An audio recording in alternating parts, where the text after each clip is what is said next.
नमस्ते, क्रिकेटनॉमिक्स में आपका स्वागत है। मैं हूं रोहित। आप मुझे देख भी रहे हैं और सुन भी रहे हैं। केकेआर बनाम सीएसके का मुकाबला कुछ वैसा ही लग रहा था जैसे हाथी और जिराफ का मुकाबला हो। केकेआर जिस तरह से कल केकेआर की बॉलिंग रही वो बहुत मुझे अच्छी थोड़ी सी इसलिए लगी अगेंस्ट द सीएसके, क्योंकि सीएसके के पास एक बॉलिंग ऑर्डर है, उसके पास ऑलराउंडर की खेप है। मोइन अली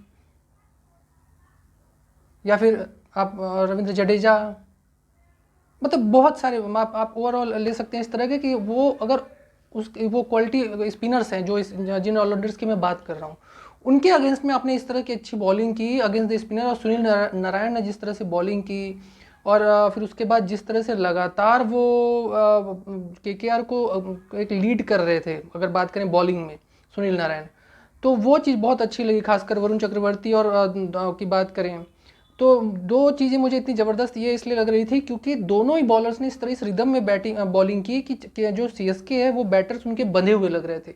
कल आप एक चीज़ नोटिस कर रहे होंगे कि सीएसके की तरफ से डेविन कॉनवे जब खेल रहे थे तो डेविन कॉनवे शॉट्स नहीं लगा रहे थे, वो कंफर्टेबल फील नहीं कर रहे थे। दूसरी बड़ी बात ये थी कि जब शिवम दुबे खेल रहे थे सिर्फ वही एक बैटर थे जो अच्छा करने की कोशिश कर रहे थे और उनके बॉल इनसे बैट से टच हो रही थी।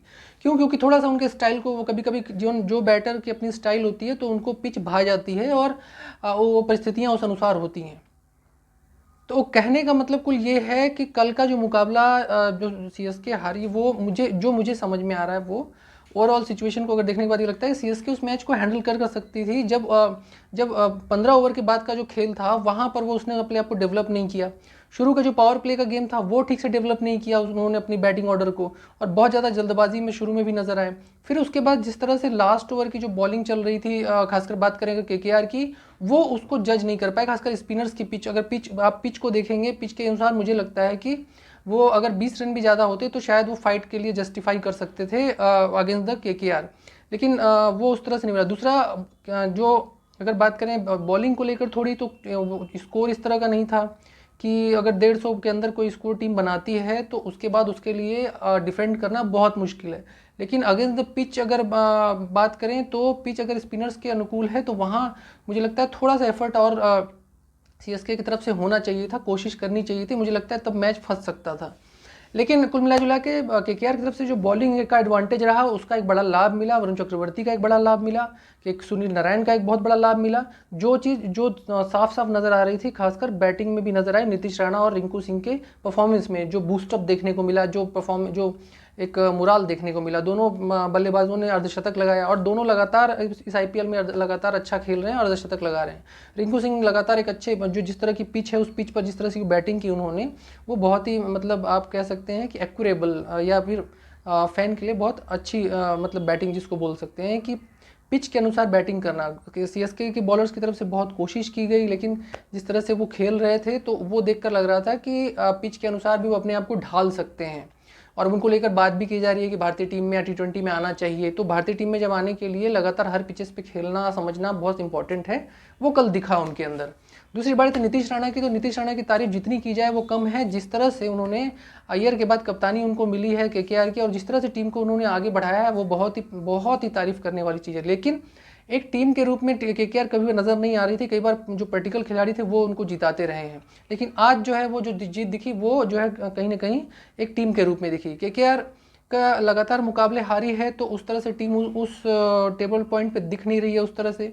दूसरी बड़ी चीज़ इंपॉर्टेंट बात यह है कि केकेआर जो मैचेस बीच में जो लगातार हारी है उसका बड़ा असर उसके टेबल पॉइंट पे भी पड़ा है, इसलिए वो टॉप 4 में नहीं है। नहीं तो शायद वो टॉप 4 में कहीं ना कहीं दिखती, जिस तरह से मुंबई ने छलांग लगाई है आगे।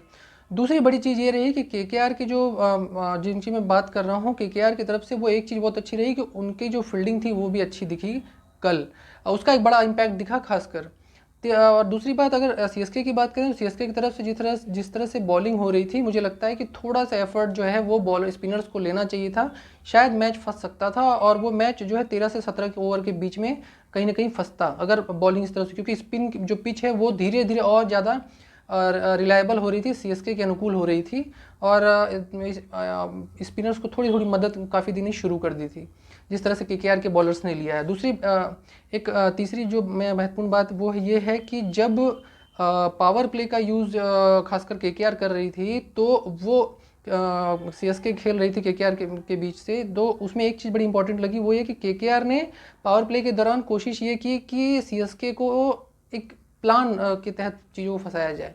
वो बड़ी इंपॉर्टेंट लगी मुझे और अच्छी लगी, बढ़िया जिसको बोलते हैं रणनीति जो है, स्ट्रैटेजी पूरी तरह से क्लिक कर गई केकेआर की, और जो जिसका साफ असर दिखा उनकी बैटिंग बॉलिंग सब जगह पे, और केकेआर जीत गई। खैर, अब सीएसके के हारने से सीएसके को नुकसान एक ये हुआ है कि सीएसके अब अभी तक क्वालिफाई नहीं कर पाई है, जीटी भी नहीं कर पाई, दोनों टीमें लगातार हारने के कारण नहीं कर पा रही हैं। तो अभी तक जो है आईपीएल में क्वालिफायर करने वाला कोई भी अभी निश्चित नहीं हुआ है, जो जिसकी बात हो रही है 16 से 18 अंक की।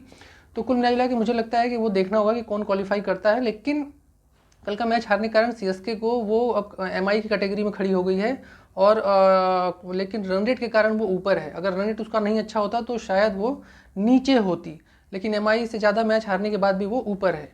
तो देखते हैं कल का और उसके आगे मैचेस कैसे होते हैं। क्वालिफायर का दौर अब नज़दीक आ रहा है, तो आगे क्या टीमें कैसा खेलती हैं, और मुझे लगता है 3-4 दिन में ही सारी फैसला हो जाएगा, 17-18 तारीख तक सारा फैसला हो जाएगा। और एक अच्छा, एक इम्पॉर्टेंट बढ़िया जो मुझे लगता है क्वालिफायर देखने को मिलेगा, क्योंकि इस बार मजबूत टीमें ऊपर गई हैं जिनका एक लाभ मिलेगा। राजस्थान रॉयल्स को इसका बड़ा नुकसान हुआ है, क्योंकि राजस्थान रॉयल्स जो एमआई ने जिस तरह परफॉर्मेंस दिया उसका नुकसान राजस्थान रॉयल्स को नीचे चली गई। देखते हैं।